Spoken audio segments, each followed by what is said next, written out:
My name is Nora Hamilton. I'm one of the youngest political consultants in the state. I've helped 7 candidates win their elections, including my husband, Mayor Richard Hamilton.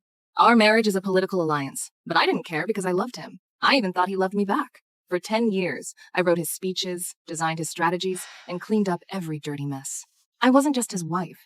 I was his strategist, his chief of staff, his human shield, until that night, when he thought I was asleep. That land deal can't wait any longer. The developer is impatient.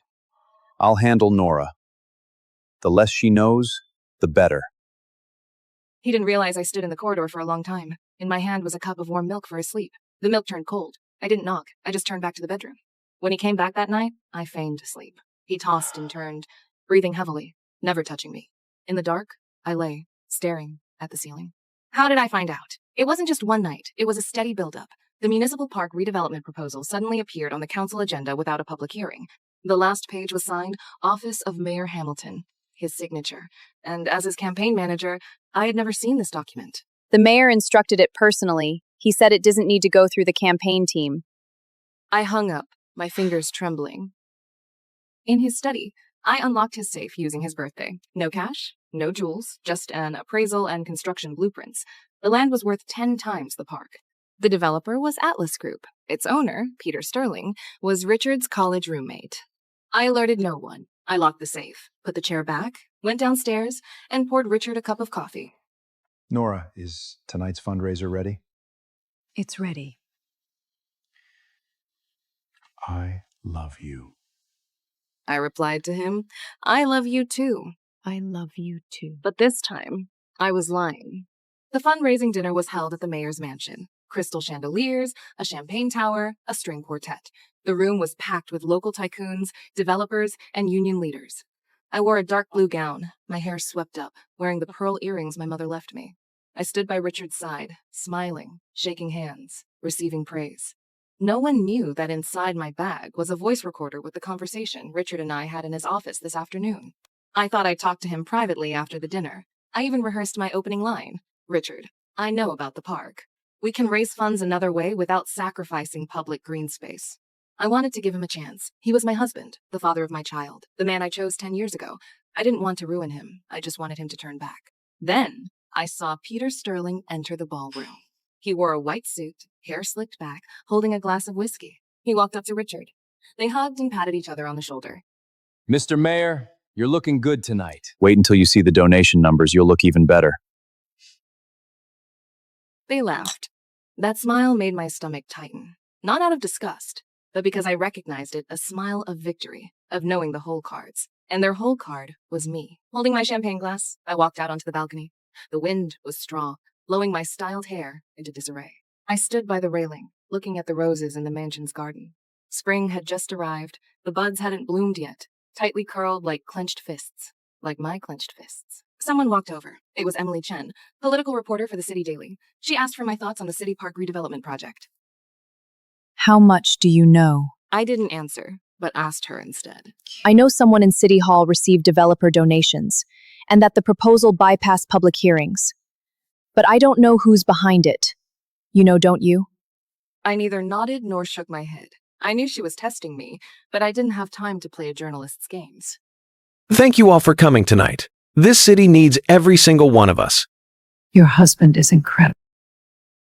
Mr. Mayor, you look great tonight. Just wait till you see how much we've raised. Nora, what do you think about the municipal park renovation project? How much do you know? Nora? Still awake? I'm waiting for Richard. Mom, where did the park go? Richard, we need to talk about the park.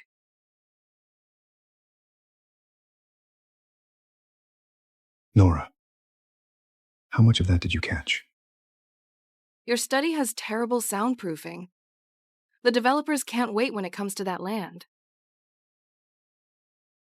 That deal you made with Peter Sterling, how much? I want the number.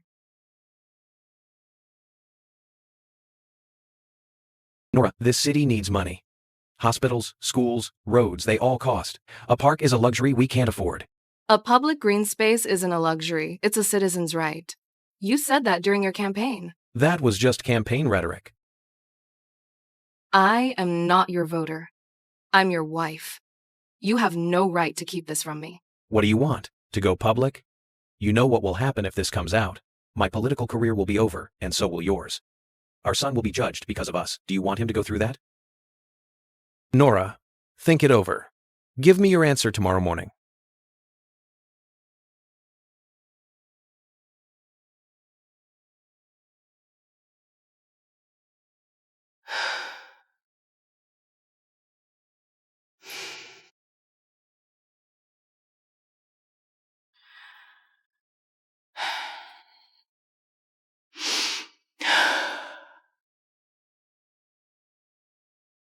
I didn't sleep that night. At 3 a.m., sitting at my desk, I opened my laptop. I dug up all the City Hall meeting records from the past 5 years, cross-referencing them with developer lobbying logs.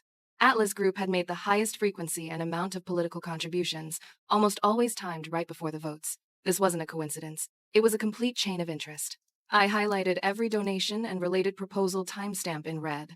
Like a neat row of footprints, they all led in the same direction: Richard Hamilton's office. I sent an encrypted email to Emily. No body text, just a single attachment, the recording. I knew what she'd do with it. She was a reporter, and a reporter's vocation is to expose. But the timing of that exposure had to be chosen by me. Because I wasn't a reporter, I was a candidate. I needed time, layout, and to let Richard think he had won. Only then would he slip up more: the unnegotiated prices, the untransferred offshore accounts, the unallocated ballots. I wanted to know it all, not just a park, but his entire truth. The sky outside began to turn pale. My eyes stung, but my mind was razor sharp. I made a phone call. The other end answered very slowly. It was my lawyer, also a college classmate of mine. Nora, it's 4 a.m. Are you out of your mind? I'm going to draft a document. A divorce agreement? No, a campaign registration form. The next morning, Richard was waiting for me at the dining table. Black coffee and untouched toast sat before him. As I walked down the stairs in my bathrobe, he looked up at me. Nora, have you made up your mind? I poured myself a glass of orange juice and sat down. I've made up my mind. I'll tell the public that I'm stepping down from the campaign team due to health issues. He froze. Clearly, he hadn't expected me to bow out voluntarily. He thought I'd fight, threaten him, or pull out the recording. But he didn't know the recording was no longer with me. Are you sure? Sure. Nora, one day you'll understand everything I've done for you. This isn't betrayal, it's compromise. Your compromise doesn't include me. He opened his mouth, but offered no further explanation. That afternoon, I held a press conference. Emily sat in the third row. I announce my resignation as manager of the mayoral campaign due to health reasons.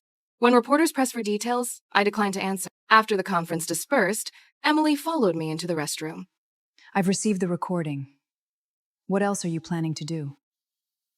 Resign, then run for election as an independent candidate. You're crazy. Maybe.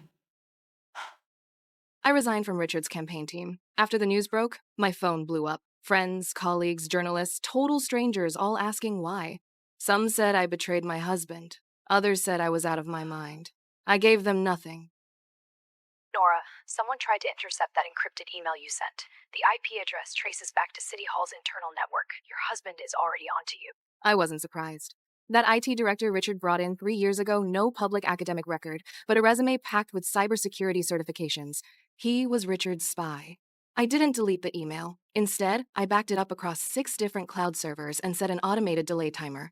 On election day, it will automatically hit the inboxes of every major news outlet. You're walking a tightrope. It's not a tightrope.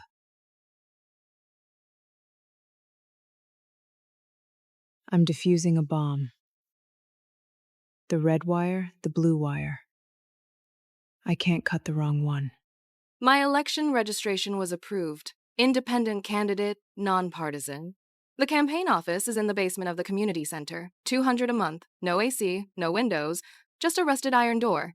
My first donation came from my neighbor, a retired mailman. He gave $300 in cash, bound with a rubber band, all crumpled. Nora, I'm not giving you money. I'm voting for the park. I accepted it, my eyes burning. This wasn't a donation, it was trust. And trust is what my husband destroyed over 10 years. I started knocking on doors, block by block. The first day, I knocked on 60 doors. Only 7 opened. The others watched me through peepholes, the woman who betrayed her husband. I explained my platform protecting the park, opposing secret deals. Some nodded, some shook their heads, some slammed the door in my face. But I'm not afraid, because I have that photo in my hand. A photo of me and Lucas on the park lawn on his 6th birthday. Richard was there too. He took the picture, then said he had company business and left. Back then, I believed him. Now I know it wasn't company business. It was Peter. That afternoon, Lucas suddenly asked me, Mommy, why are you running against Daddy? Didn't you say family sticks together? Mommy and Daddy aren't opponents. Mommy wants to protect your park, the place where you play soccer. If Daddy sells it, you won't have anywhere to play. He looked down, silent for a long time. His fingers gripped his shirt hem tight. Why does Daddy want to sell the park? Because Daddy wants to make money. A lot of money. Don't we have enough money? We do, but Daddy wants to win. An 8-year-old boy understood adult lies. He didn't ask anymore. Mommy, here, for your campaign. That night, he brought out his saved allowance, rolled into a bundle, and pressed it into my hands. $17.50. His birthday money. I held him, trying not to cry, but the tears fell anyway, landing in his hair. Atlas Group started making their move. They bought a lot of campaign ads, supporting my opponent. Their strategy was to ignore me, to make voters think my campaign was a joke. They didn't attack me directly, because attacking a woman who protects parks would alienate female voters. Mommy, what does that mean? It means they want to make money. And they don't care about our park.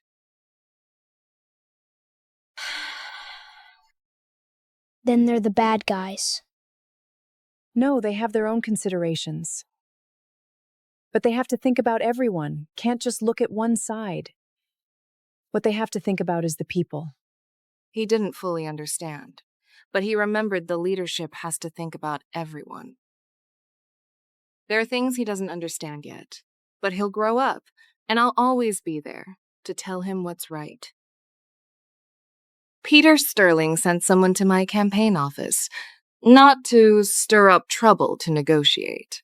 A middle-aged man in a crisp suit with a briefcase sat down on my beat-up folding chair. Mr. Sterling asked me to tell you that if you drop out of the race, he'll make sure Richard isn't affected. You and your son can stay in the official residence until the term ends. Plus, he'll give you a compensation package enough for you and Lucas for life. How much? He wrote a figure on a slip of paper and slid it over to me. The number added up to 10 years of my annual salary. I laughed. Do you know why I'm running? It's not for the money. He frowned. Then, what is it for? Because I don't want my son to grow up thinking justice can be bought. He tucked the paper back into his briefcase and stood up. You'll regret this. I've already regretted things. Regretted not seeing it sooner. He left with the door left ajar. Wind from the basement swept in, biting cold. Richard came to see me, not at home in my campaign office. He was wearing a campaign jacket with his name printed across the chest. He wanted to snap a photo of my beat-up desk and post it on social media, saying, "This is my opponent's campaign headquarters. Rough around the edges, but unshakable." He didn't knock. He walked right in while I was in a meeting with volunteers. The volunteers all fell silent, staring at the man in the jacket. That tie was from me. I'd bought it for him as this year's Father's Day gift. Nora, we need to talk. His voice was quiet, but heavy.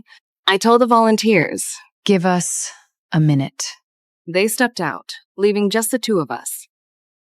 The pipes in the basement hummed, dripping slow and steady. Drop out of the race. Name your price. He sat in the visitor's chair, legs crossed. I didn't look up at him. My condition is you drop the park project.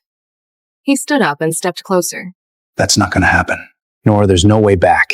Peter put a huge sum in my offshore account. Audits will find it. If we don't let him push this project through, he'll turn me in. I'll go to prison. Lucas's father will go to prison. Do you want that? There was something in his eyes I'd never seen before. It wasn't fear, it was pleading, but I couldn't tell who he was begging, me or himself. You should have seen this day coming. The moment you signed that first contract, you were already in prison. The jailer just hasn't come to open the door yet. After that conversation, Richard never came. He sent his campaign manager, his lawyer, even our family doctor. Nora, the mayor's blood pressure is very high. He's under enormous stress. You can't push him like this. I looked at this doctor I'd known for 10 years. Do you know City Park? Have you taken your grandson there? Yes. It's beautiful. He's going to sell it. He was silent. Then he stood up, patted my shoulder, said nothing, and left. The next day, a note appeared on his clinic door. Oppose park redevelopment. No signature. But I knew who it was. The night of the campaign debate, the TV studio was packed. He wore the dark blue suit I picked for him. The tie was the dark red one I gave him. He did it on purpose. A way of telling me you're still my wife. But I said to myself, not anymore. Richard sat across from me, 3 meters between us. In the second half of the debate, the moderator asked about land use. This city needs development. We need jobs, we need investment, we need growth. I pressed the button. Richard, you say the city needs development. I don't disagree. But development cannot come at the cost of public green space. The city park renovation proposal, you never sought public input. Even me, your campaign manager, didn't know the content until the proposal entered the agenda. Tell me, who is this decision serving? The hall went silent. The audience at home could hear my heartbeat. Richard's face froze. His lips moved, but no sound came out. His campaign manager slipped him a note. He didn't look at it. Maybe he didn't expect me to use his name in public. Not Mr. Mayor, Richard, the name I used at home. On a debate stage, it was louder than any accusation. After the debate, Emily waited for me in the corridor. Nora, about the recording, I found out. The person who hacked your emails is Richard's IT director. He admitted he did it. Tarina? Where is he now? He disappeared. The last place he was seen was the airport. But before he left, he sent a backup of the recording to my inbox. Why did I leave the airport? Because he wanted to leave too. He left that straw behind, maybe so he could sleep with fewer nightmares. Emily played the recording for me. It was a conversation between Richard and Peter. The donation will arrive by the end of the month, split across 3 accounts. Your overseas account is already set up. About the park project, we still need to get 2 more people on the city council. Money is not a problem. I didn't listen to the whole thing. That's enough. This is more than enough for federal prosecutors to open an investigation. It's not my case, it's theirs. Emily asked whether I intended to make it public. I told her to wait until after the election. You could use this moment. Going public now could help your campaign. I said I don't need to. I'm going to win my way, not with his scandal. She said she didn't understand. There's no clean way to win in politics. Then I won't be a dirty politician. Nora, you're not a politician.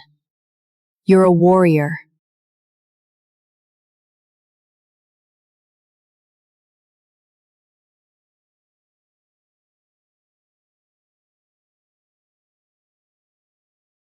On Election Day, I stood outside the polling station and shook hands with every voter coming to cast their vote. Quite a few recognized me, but plenty didn't.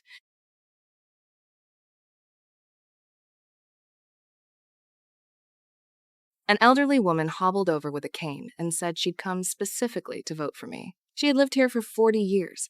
The trees in the park were the ones she planted when she was young. She feared they would be cut down, and that her grandchildren would never get to see the flowers she grew. What kind of flowers were planted? She mentioned lilacs, filling the park with fragrance every spring. After her husband passed away, she came to sit in the park each morning, breathing in the blossoms and talking to him. If the park were gone, she wouldn't know where to go to speak with her husband. I took her hand. It was cold, and her cane felt light. I helped her into the polling station. She cast me a backward glance. Nora, are you going to win? I don't know. But the trees won't die. The sound of her ballot sliding into the box was like a coin dropping into a wishing well. I closed my eyes and made a wish. Election night. I was at the campaign office. The TV was on. The numbers ticked up, little by little.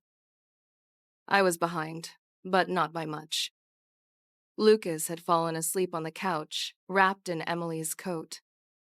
Volunteers huddled around the computers, refreshing the data, exhaustion and tension written on every face. The corner was piled with leftover pizza boxes and empty coffee cups. Campaign signs scattered everywhere.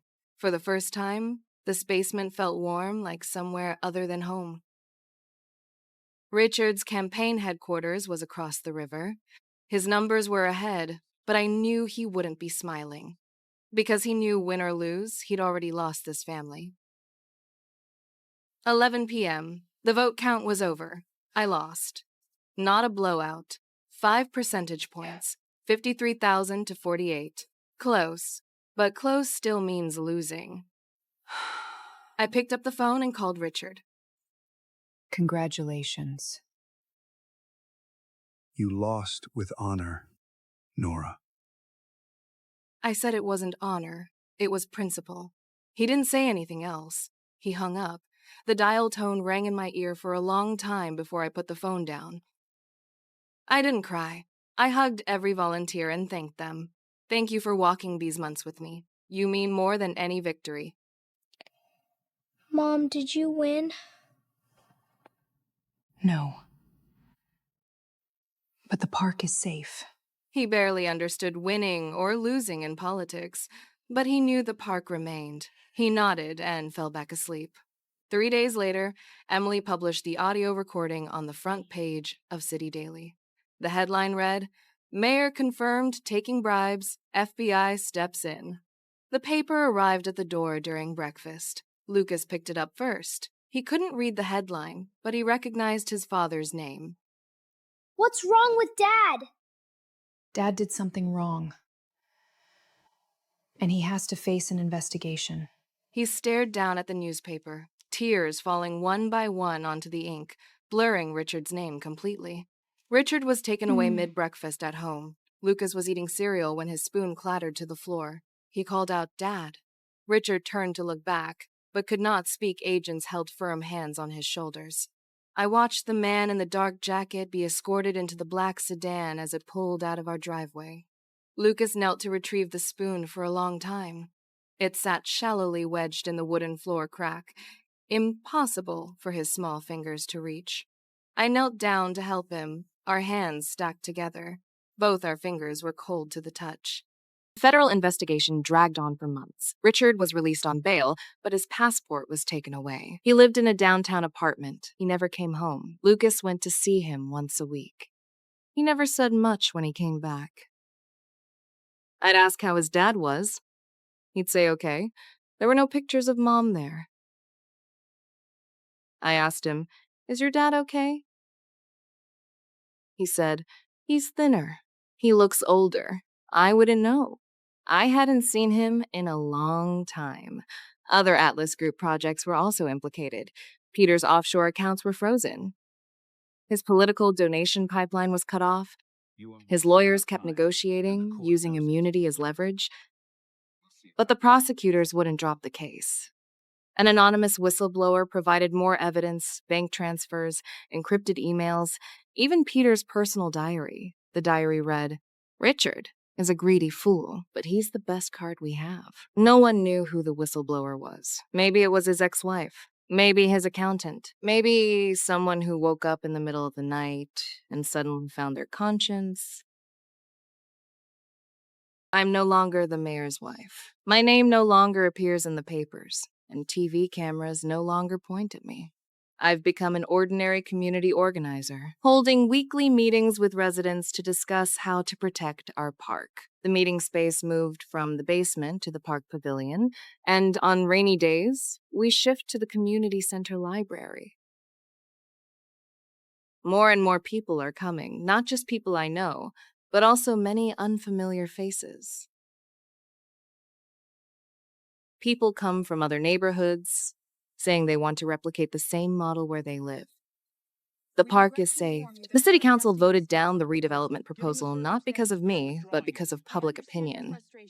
The council members who once voted in favor backtracked amid public outcry. They didn't suddenly grow a conscience, they were afraid of losing their seats. It doesn't matter. I don't care about motives. I care about results. The grass on the field grows tall, and kids play soccer on it. My son is among them. He's not the fastest runner, but his smile shines so bright. I stand on the sidelines watching. The wind blows over, carrying the scent of the spring woods. Mom, did you see that? I saw it. You ran so fast. He grins wide. He's lost a front tooth that hasn't grown back yet, and that gap in his smile is so lovely. It hits me suddenly. Richard missed this smile. Richard's trial began, charged with bribery and abuse of power. I attended the trial and sat in the back row of the gallery. He didn't spot me. His hair had turned mostly gray, and he'd lost a great deal of weight. He had a lending relationship with Peter years ago. This isn't bribery. The prosecutor played the recording. Peter, when will this month's donation arrive? Hold the park project 2 more weeks. I'll handle Nora. That was the first time I heard my name spoken in public, right alongside the evidence against him for bribery. I wasn't the wife who'd gotten him elected. I was just an obstacle standing between him and Peter, one he intended to get rid of. Lucas didn't come. I told Emily to take him to the park. He's far too young to hear his father's words in a courtroom. During the recess, I ran into Richard's attorney in the hallway. Mrs. Hamilton, would you like to see him? I said nothing. He led me to the small room. Richard sat at the far end of the long table, separated by glass. How have you been? Lucas has grown a lot. I've seen the photos. Do you regret it? I do regret it. Not selling the land. That you found out. I said nothing else, stood up, and left the small room. The corridor was long with bright lights. My shadow stretched far behind me. This might be the last time we speak to each other. Richard was sentenced to 4 years with no parole. He never raised his head once while the judge delivered the sentence. His lawyer said they would file an appeal, but I knew he never would, because an appeal would mean more investigations, more media exposure, and swarms of reporters hounding him. All he wanted was for this whole mess to end as soon as possible. Lucas buried his face in my coat, sobbing until he could barely breathe. I stroked his hair and said nothing. He needed time to accept that his father had truly committed a crime, that he wasn't wronged. That truth was colder than any news on TV, cold deep in the bones. The days after moved so slowly, slow enough that every second echoed in my chest. Lucas stopped asking me about Dad. It seemed he'd grown up a lot. Sometimes in the evening, he would watch a flock of birds fly overhead. Mom, where do all those birds go? They fly wherever they want to go. They just need strong enough wings to get there. Spring has come. How far can winter be? At least, we still have Lucas. I became a community organizer, no salary, no title. Every Thursday night, we gathered at the community center to discuss park maintenance, school budgets, and street sanitation. More and more people came, not just faces I knew, but many strangers too. Someone drove in from another neighborhood, saying they wanted to replicate the same model in their community. Community organizers don't need to run for office or raise money, they just need to hold on to one conviction.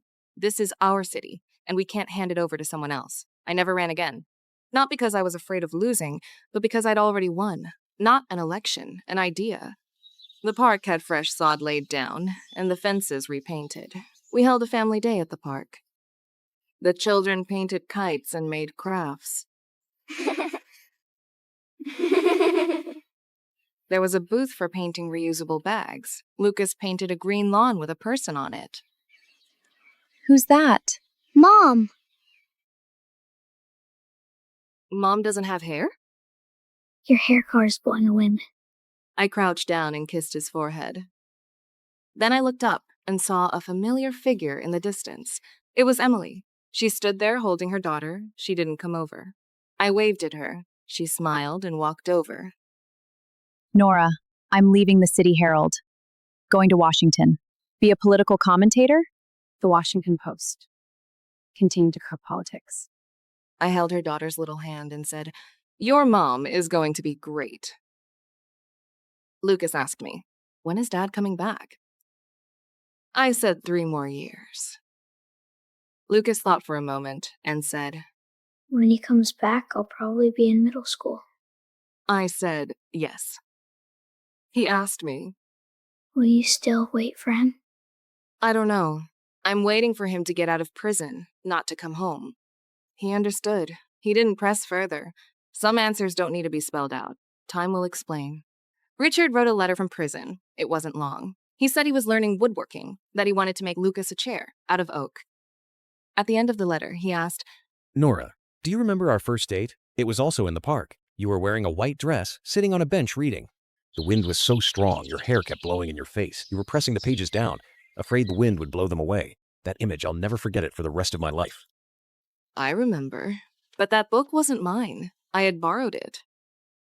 You bought a new one later to return it. You didn't buy the same book. You bought a different collection of poetry. You probably forgot. I never mentioned it either, because we always have this habit of ignoring those long, quiet moments that you can't quite explain. A woman named Catherine came to seek me out. She introduced herself as Peter Sterling's wife.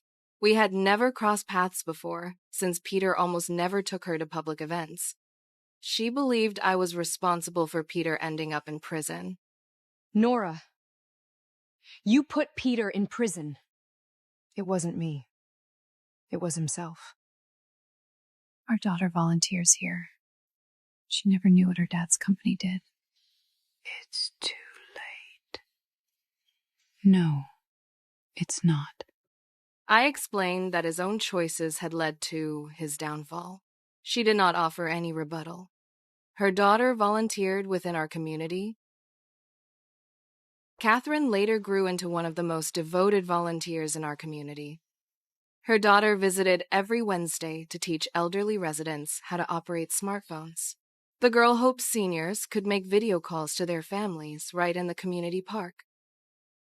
I never wrote that letter back. I folded it neatly and tucked it deep inside my wooden drawer, where I kept old campaign posters, dusty VHS tapes, and the wedding ring he'd given me. I hadn't worn the ring in years. Later on, Emily's investigative piece on Richard's bribery scandal won a journalism award. She framed the original print copy for me. On its back, she scribbled a line. None of this would have existed without you.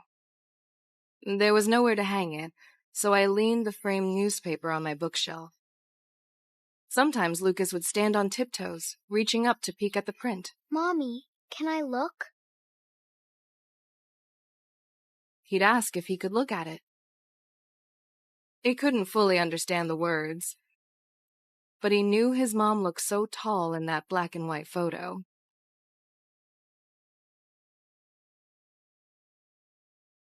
Spring has come again. The park's lawn is covered with wildflowers. I sit on a bench, watching Lucas and his classmates play soccer. He scored a goal and ran over to hug me. He first celebrated excitedly in place, then jumped into my arms. Mom! Did you see that? I said I saw it. Amazing, he grinned. Suddenly I realized Richard missed this smile. In the evening, an old painter from the community brought over a painting. The painting shows a park bench with a woman and a boy sitting on it. The woman's hair is messed up by the wind, and the boy is leaning on her shoulder. The painting is called Waiting. I asked her why she's called Wait. She said I wait every day, waiting for my son to come home. Not from the construction site, but from the prison of the heart. I took the painting and hung it on the wall of the community center. Next to it was the eco bag Lucas painted. A developer came to see me. Not Atlas Group, it's another one. They want to build an apartment building next to the park and promise to keep the green space. I've seen the design. The apartment isn't tall, has great lighting, and won't block the view of the park. I asked them why they were looking for me. They say it's because you need a project to show that you aren't against all development. You're just against opaque, greedy development that destroys public property. I said I needed time to think and to discuss it with the community residents. Their business cards are matte, dark gray, and the design is very simple. At the community meeting, I showed everyone the apartment plan. Some people were in favor, and some were against it. Those in favor think it can increase the housing supply. People who are against it worry that the construction will ruin the park's environment. We talked late into the night and finally reached a compromise.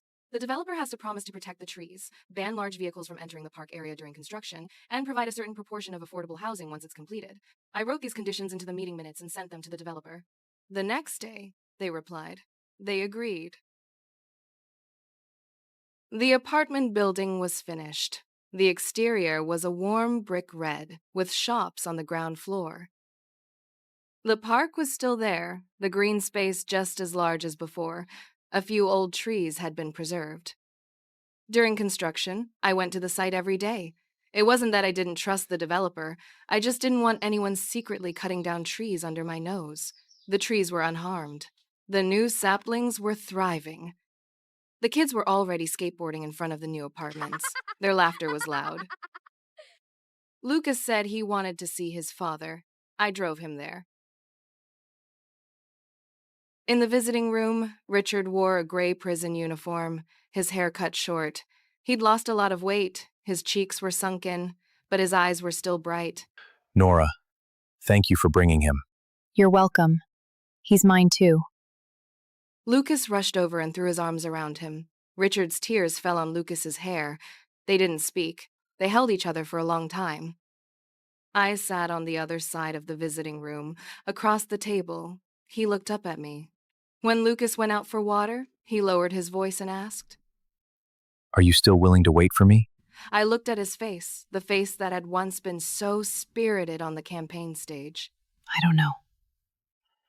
Bring yourself back first. Lucas fell asleep on the way home. He leaned against the car window, mouth slightly open, breathing so lightly. I suddenly thought of the night he was born. Richard also didn't arrive from City Hall until late into the night. The moment he picked up Lucas, his hands were shaking. That was the only time I'd ever seen him at a loss. Never again after that.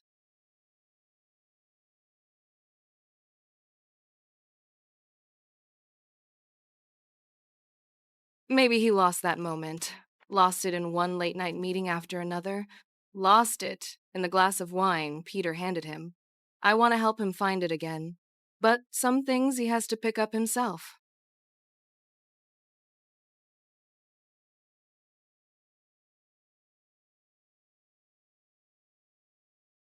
There's a new photo on the wall of the community center.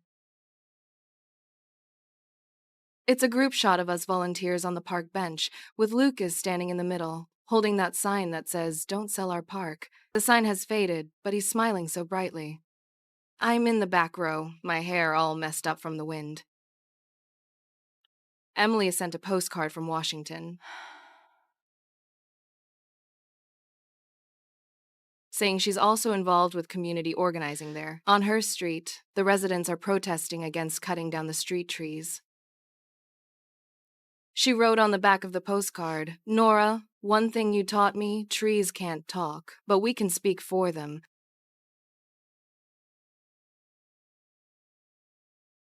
I stuck it next to the photo. The page was thin, and the blue ink had already started to bleed a little.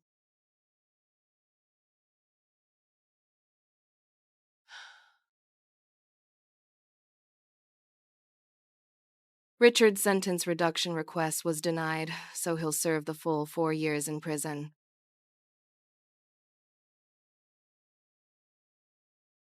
Lucas has stopped asking how much time he has left. He put the toys Richard used to give him into a box under the bed. He didn't throw them away, but he doesn't play with them anymore.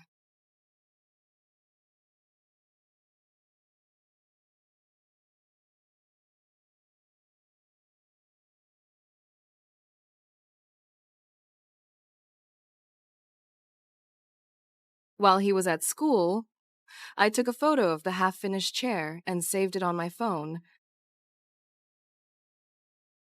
Not for him, but for me.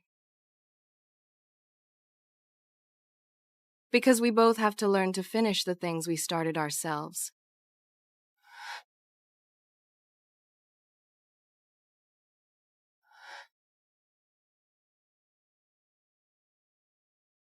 One night, Lucas suddenly asked me, Mom, do you regret marrying Dad?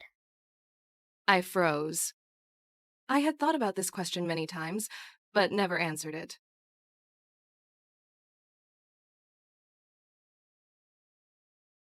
I looked into his eyes. No regret. Because of you. What about Dad? Does he regret it? I don't know. Maybe wait for him to tell you himself. Or maybe. The chair he built. That mistaken chisel scar on its backrest. Is the answer.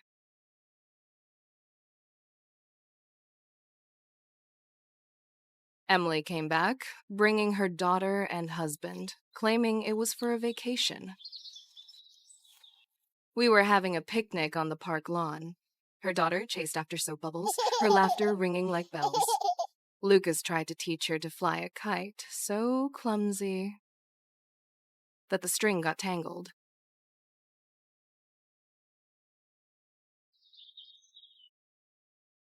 Nora, if you had won back then, would you be the mayor now?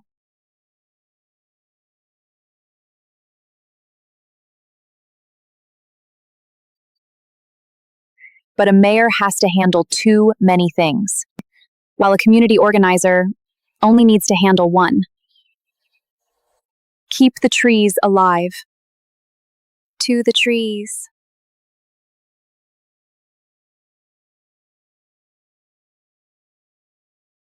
To the trees.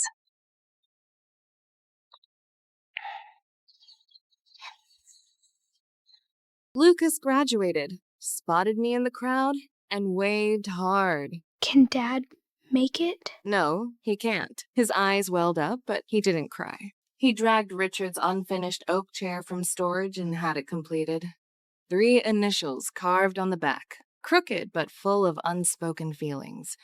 I held his hand, the oak chair beside us, watching the sunset silently. Dad, I got the chair. Thank you. You're welcome. Son. It was Richard's call from prison. Lucas rushed to answer. Months passed. I'm Nora, now a community organizer, leaving the past behind. I lost elections and marriage, but saved the park and my principles. In late autumn, when lilacs fade, I wait for Lucas on the bench. The leaf goes in the old poetry book, about love short and forgetting long. I am finally no longer waiting for him. I am waiting for spring.